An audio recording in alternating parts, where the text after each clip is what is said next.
बिहार की सत्ता से बीजेपी आउट हो चुकी है, जो बीजेपी के लिए बिहार में करारा झटका है।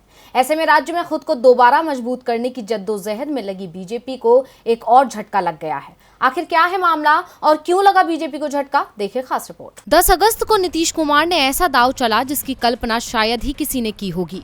जेडीयू ने आरजेडी से हाथ मिला लिया और बीजेपी को सत्ता से बाहर फेंक दिया, जिसके बाद राज्य की दूसरी सबसे बड़ी पार्टी बीजेपी आज सबसे कमजोर पार्टी बन गई है।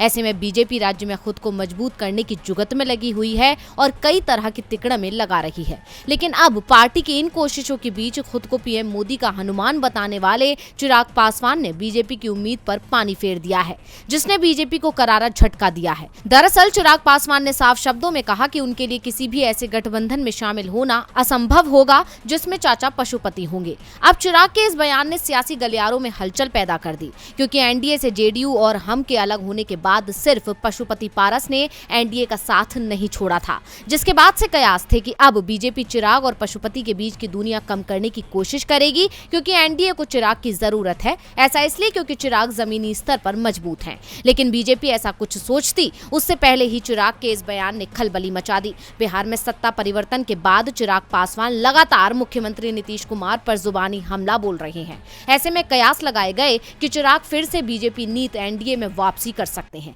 लेकिन अब चिराग ने साफ कर दिया है कि चिराग और पशुपति के बीच की दूरियां कभी कम नहीं हो सकती।